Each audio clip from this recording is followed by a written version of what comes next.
Halloween. Welcome to the picture show. My name is Zoe Swint and I'll be your host today. In honor of my favorite spooky season of the year, we'll be discussing three films from the master of horror himself, Stephen King. Stephen King has continually produced new spine-tingling content for over 45 years. This year alone, 3 movie adaptations of King's novels are set to premiere, as well as the second season of Castle Rock, a mashup of King's greatest hits. Today, we'll be discussing one of King's classics and 2 of his newer, more obscure works.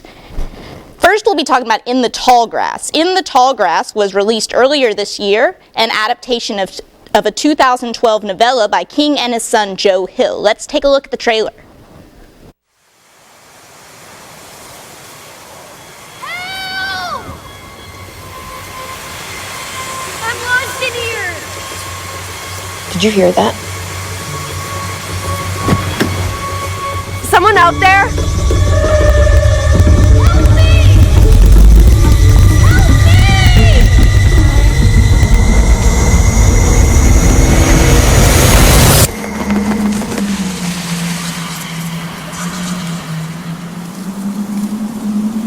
Cal?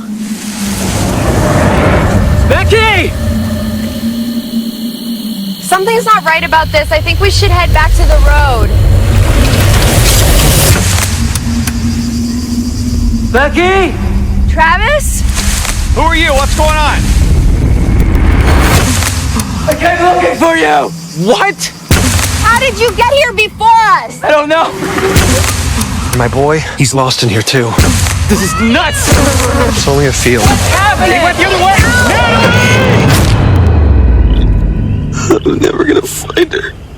You can find things, but it's easier once they're dead. How long have we been here? I'm not sure.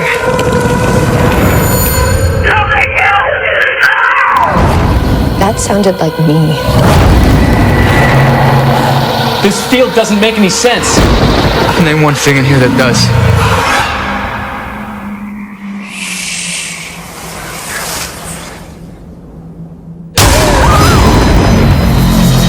You think this is just chance? We're all here for a reason. Becky! Oh my God.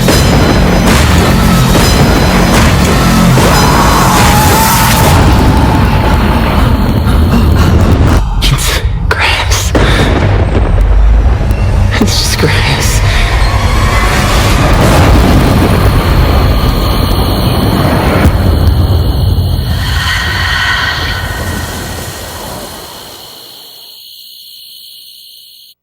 Today, I'll be talking to John Medlin, our resident Stephen King enthusiast. So John, this adaptation was based off of a short novella as opposed to a full-length novel. Do you think the filmmaker struggled to stretch its slim source material into a full-length film?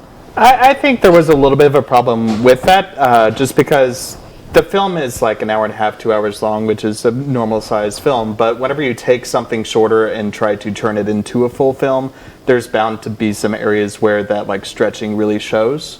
I feel like a lot of the relationships were really strained as the film kept on going on, but where the movie really excelled for me was with the gorgeous imagery. Like inside the trailer, there's that one moment where there's a sky shot and there's the blood spilling into the sky and the crows. The movie has a lot of that, and I think that's where it really finds its home. Because there were a lot of critiques that it seemed to be repeating itself over and over again. But part of the novel is actually that they're stuck in a time loop. So do you think they can get away with it because of the source content? Yeah, I think they did a really good job at showing the fact that it wasn't a time loop. Just it let them get away with a lot more of that. It almost was kind of like a Russian doll situation to me, and I think they explained it really well. Every time they went into a new loop, they made a point to like nod to the old loop and then introduce the new one. Very well done. So now we're going to talk about what I think everybody is talking about with this film. What was that ending? Oh my God. Stephen King and his endings are always just a little bit of an adventure. I personally think this like dives into multiverse theory, where like there's all these different realities going on simultaneously, but also operating separately from each other. And so I think with the main character escape, or most of the main characters escaping from the corn maze or the tall grass, it just kind of, you know. So the ending is a little convoluted, but essentially Travis helps his family escape by converting to the rock's theology and gaining its eternal wisdom. Using this knowledge, he transports them through time and makes it to where they never entered the field to begin with, but he's trapped forever. So Travis sacrifices himself to save the others. Do you think it's this act of goodwill that saves them and ends the cycle? Did the cycle really even end, or is it just one version of them that escaped, and there is a version of them still stuck within the grass? I think it's just one version of them that escaped, but I think the fact that that one version exists just kind of gives you hope. Because, like, you can even talk it into another popular movie right now, Avengers Infinity War. Yeah. With the way that one ended, there was only really one way they could really succeed, and they happened to do that. And I think it's kind of similar with what happened there. There was only one way for them to escape, and he was able to do the personal sacrifice necessary to make sure it happened. Do you think, was this act of goodwill, is Travis laid to rest, or is he just another one of the weapons of the grass now? I don't think he would allow himself to be weaponized by the grass. With his character development, initially, yeah, he probably would be one that would do what he could to escape. But I think the end of it, he kind of resolved his fate, like resolved himself to staying inside the tall grass with all the other spirits that exist there. And so I don't think that he would allow himself to become weaponized. Does he have a choice, though? That's a lot of this. So it's like you either choose to die or choose to live and lose your humanity. It's a very interesting psychological choice, and Stephen King's really good about these deep psychological novels that get inside your head. Yeah. Just from the film itself, I would say, yeah, there's probably a good chance that maybe eventually he could be brainwashed into doing it.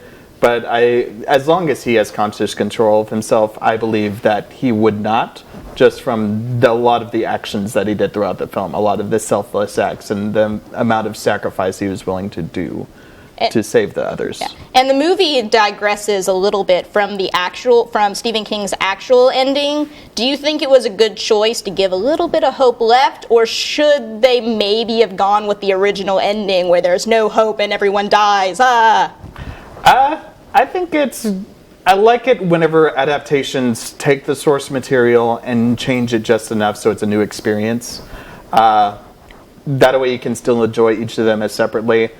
I have not read the novella, but I'm sure it's absolutely fantastic how he handles it, just because Stephen King in endings, he always gets one. But I actually really like the way that they ended the movie with a little bit of hope into the future, and just like allowing the kid to escape and seeing all these reunions happen, even though the characters have no idea it's a reunion. Cool. I think it was a really nice way to wrap it up. Well, thank you, John. Before we talk about the next film, let's go to Lakia Walker with streaming and DVD. Cooking is an important part of holiday celebrations for many families, and children love to be a part of it. Take steps to keep them safe this holiday season, especially in the kitchen. Prevent fires by making sure your stovetop and oven are clean and free of grease. Keep towels and pot holders away from hot surfaces. Never hold a child while cooking or when removing hot food from the microwave, oven, or stove. In fact, keep children at least 3 feet away from all cooking appliances. To protect from spills and burns, turn the pot handles in, away from reaching hands. Children must be supervised at all times in the kitchen. Never leave the kitchen when something's cooking. A fire or accident can happen in an instant.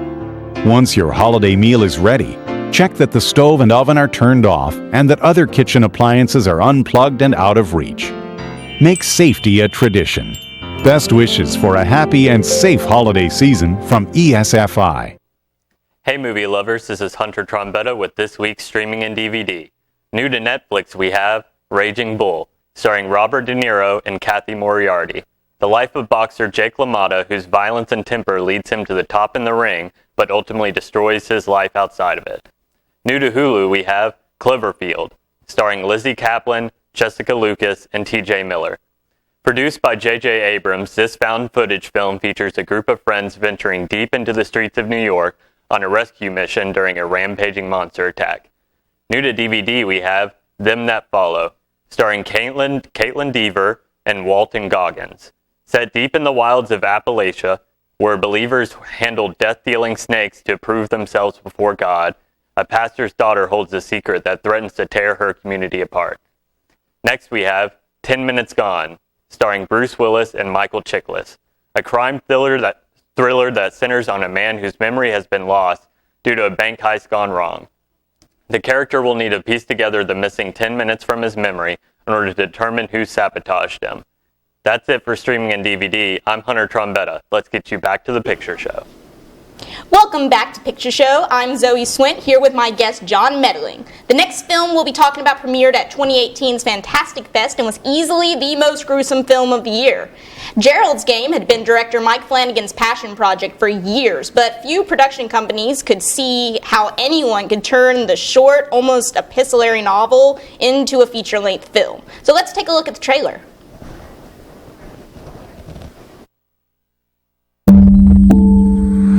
This is gonna be good for us, Jess. Really good. That's a marriage, isn't it?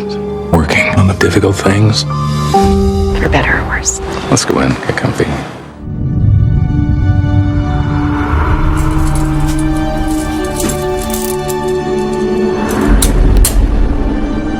I bet you think your husband will be back any minute. Try to go for no. There's no one for miles. Gerald? I'm sorry, baby. You don't get to know my name. I don't like this. I'm serious. Stop. Like that. Stop it! Are you playing? Is this really what it takes these days? God, how do we go so wrong? We were happy once, weren't we? Gerald? What? Gerald!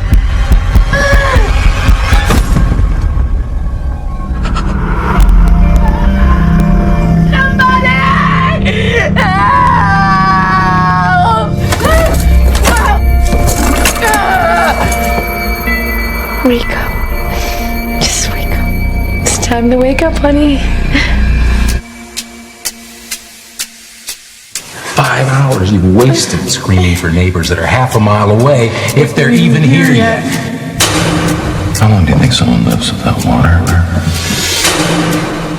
That will not work. You can pull till your wrists break. You're not getting out of those cuffs. You're not real. You're not real. Little baby, don't say a word. Focus. You've been sleepwalking since you were 12 years old. That's a beautiful dress. He put you in those handcuffs way before Gerald did. You all right? You all right, Mom? You did everything you need to survive from the beginning. You just have to remember. Back off! If you don't wake up, you're gonna die.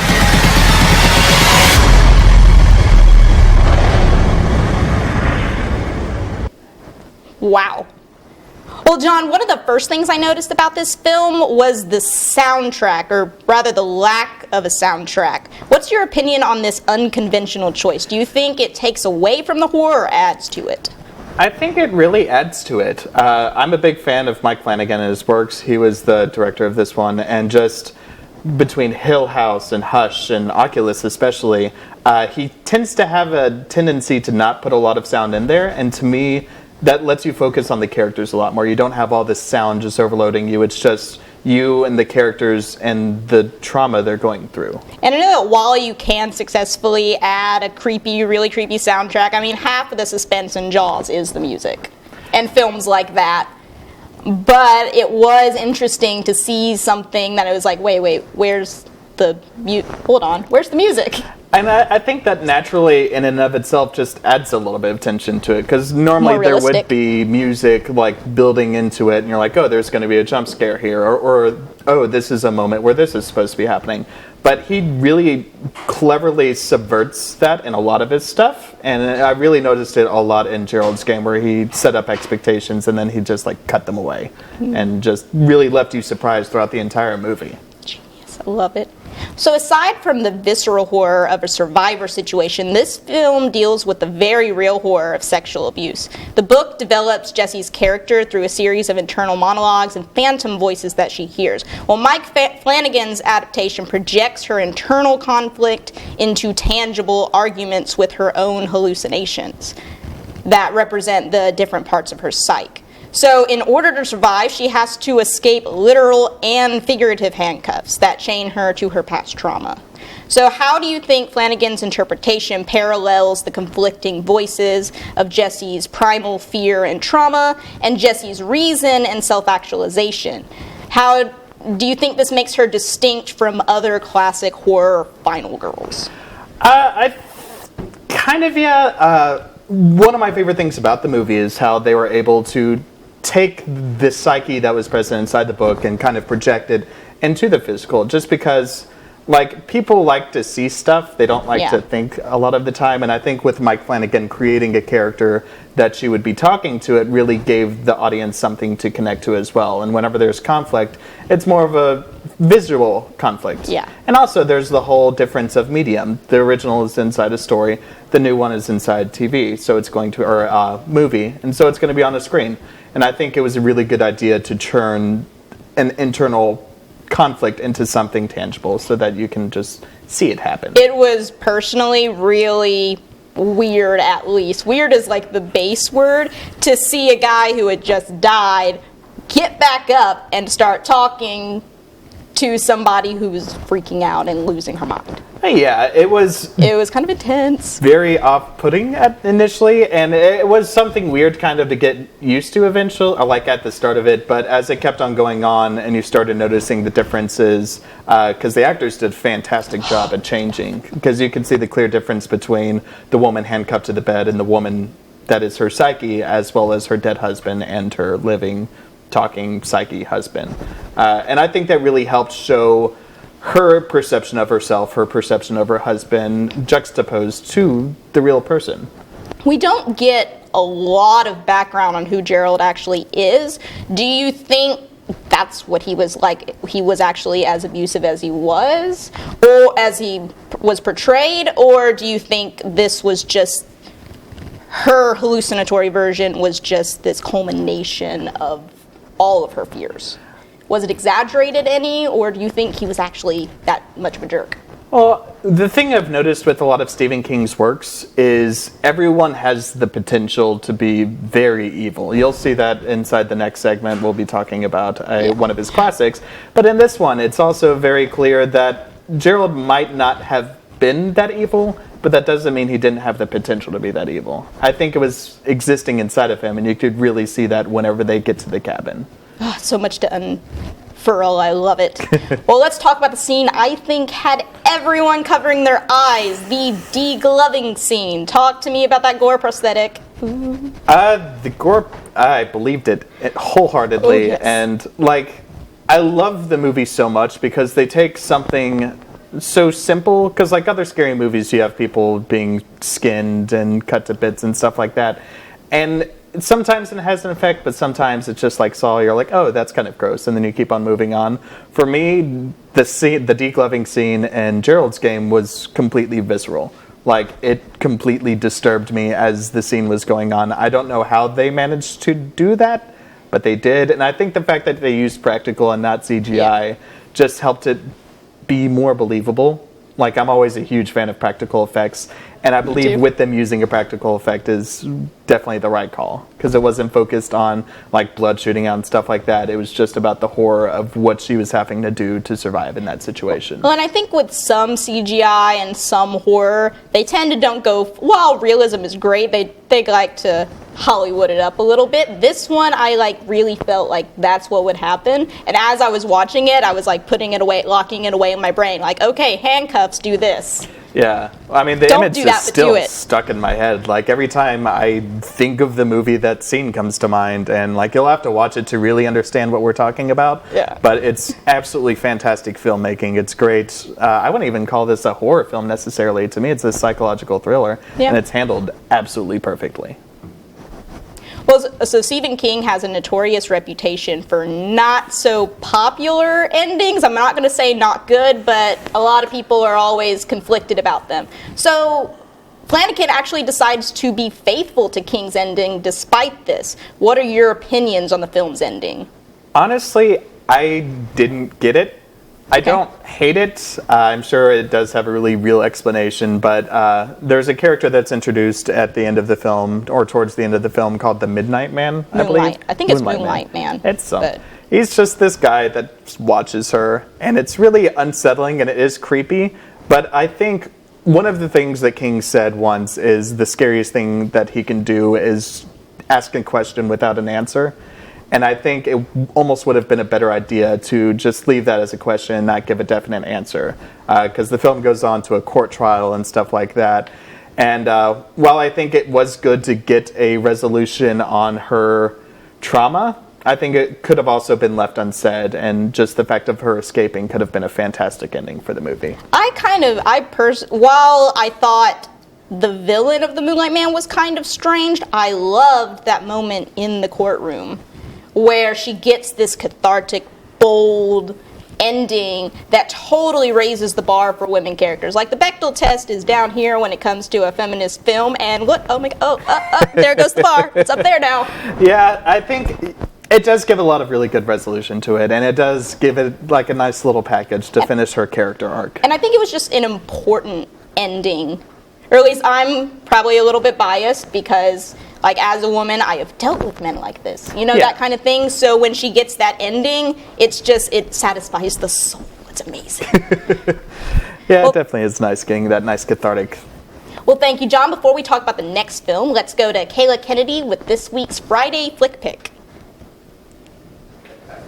Most Americans think cancer will be curable within the next 25 years. What they may not know is that the risk for certain cancers can be reduced today. Worldwide vaccination against the human papillomavirus, HPV, can greatly reduce the incidence of several cancers, especially cervical cancer and oropharyngeal cancer. To that end, the Centers for Disease Control and Prevention says all boys and girls should be vaccinated around age 11 or 12. Unfortunately, only about 36% of girls and 14% of boys have been protected so far. To reduce the spread of HPV, the American Society of Clinical Oncology recommends 3 things: increased education for healthcare professionals, health policymakers, and parents, better access to routine HPV vaccinations, and research on the most effective ways to raise vaccination rates. To learn more about preventing cancer with HPV vaccinations, visit cancer.net/HPV. Hey guys, it's Kayla Kennedy with this week's Friday Flick Pick. Starring Alec, Baldwin, Bruce Willis, and Edward Norton, Motherless Brooklyn is set in New York in 1954. Lionel Esrog, a lonely private detective afflicted with Tourette's syndrome, tries to solve the murder of his mentor and only friend. Armed with only a few clues and an obsessive mind, Lionel slowly unravels closely guarded secrets that have major ramifications.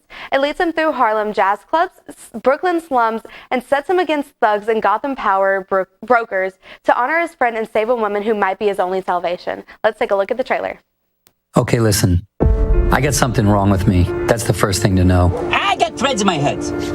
I got threads in my head, man. I twitch and shout a lot. Makes me look like a damn freak show. Can't you ever cut that out? I'm sorry. Touch it, Bailey. I'm sorry. But inside my head's an even bigger mess. I can't stop twisting things around. Words and sounds especially. Have to keep playing with them until they come out right. Sorry. Jeez. Figured I asked. Like I said, a damn mess. Then I started working for Frank. Frank Minna, Private Eye. Boys. Frankly, Franco. He's the one who taught me how to use my head, turn it into a strength. He gave me a place in this crappy world until I screwed up.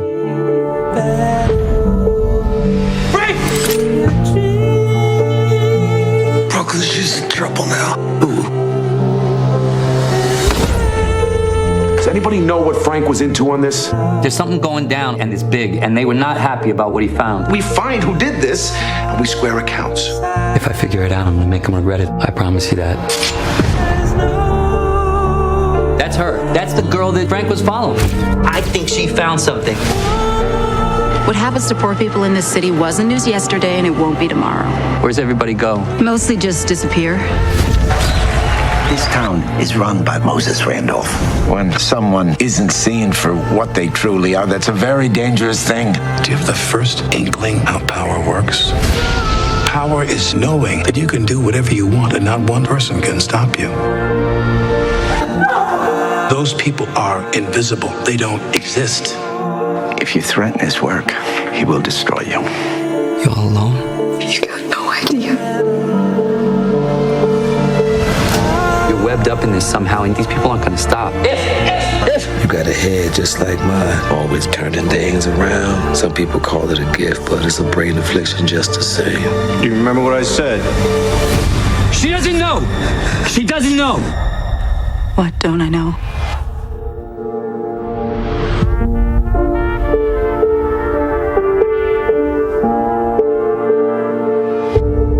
That's it for this week's Friday Flick Pick. I'm Kayla Kennedy. Let's get you back to the picture show. Welcome back to the Picture Show. I'm Zoe Swint here with my guest, John Medellin. For the last film of the day, we'll be talking about one of Stephen King's classics. Carrie was Stephen King's first published novel, and it was the first to be adapted to the big screen in 1976. The film quickly became a staple of the horror genre, and both Sissy Spacek and Piper Laurie received Academy Award nominations for their roles. The movie has inspired several remakes as well as a Broadway musical. Shreveport's own Stage Center will be performing Carrie the Musical as part of their Season 9 repertoire. Tickets go on sale to the public February 10th, 2020. The show runs February 27th through March 1st.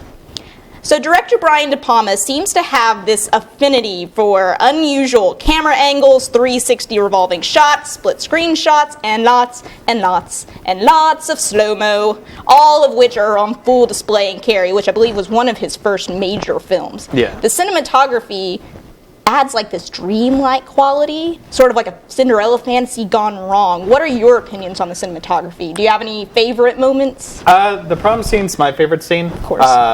It really reminds me, one of the horror masterpieces, in my opinion, is Suspiria. And the way they handled color and shots and stuff like that is a lot like how they handled Suspiria, where they have the intense bright reds and they have the split screen shots. And he really opens his toolbox and uses every single type of shot imaginable in this disturbing montage that all happens inside the auditorium, and I think it's absolutely fantastic. And then some of the shots seem to add like this symbolic meaning, like the one where she's dancing with Tommy. That one gets referenced a lot. It starts to spin like faster and faster and faster, even faster than they're actually spinning, so it's almost like you're spinning out of control. Yes, Yeah. Symbolism. Awesome. And then, I mean, I'm going to assume your favorite moment is the dropping of the pig's blood, because that's amazing. Yeah, pretty much everything from that point on. Like, I think the beginning of the movie is absolutely necessary, but the moment where it really becomes a Stephen King masterpiece is once that pig's blood drops. And that is, to me, the icing on the cake. I think that's everybody's favorite. All right. Well, thank you for tuning in to the Picture Show. For John Medellin, I'm Zoe Swint. Be sure to turn in next week to see Chris and Farron talk about John Wick 3.